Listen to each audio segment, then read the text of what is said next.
சிம்மராசிக்காரர்களுக்கு குழந்தை பிறக்க போகுது.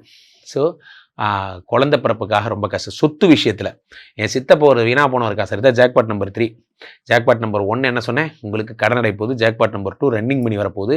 ஜாக்பாட் நம்பர் 3 என்ன, உங்களுக்கு சொத்து சம்மந்தமாக யாராவது வழக்கு போட்டிருந்தாங்களா, அந்த ப்ராதெல்லாம் கேன்சல் ஆகிடும் போன்ற நல்ல விஷயங்கள்லாம் உங்களுக்கு ஏற்படும். உங்கள் பக்கம் தீர்ப்பு வரும். அதுக்கேற்ற மாதிரி ஜட்ஜு மனதில் போயிட்டு, சனி பகவானே நம்ம பையன்தான், அவன் இவ்வளோ நல்ல, அவன் உங்களை பற்றி நான் சொல்லதான் நியாயமான விஷயம் இருந்தால் இதெல்லாம் பண்ணி தருவார்.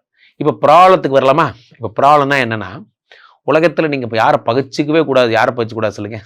எவ்ரி சக்ஸஸ்ஃபுல் பர்சனுடைய பெரிய சீக்ரெட் ஆஃப் சக்ஸஸே என்ன சொல்லுங்கள்?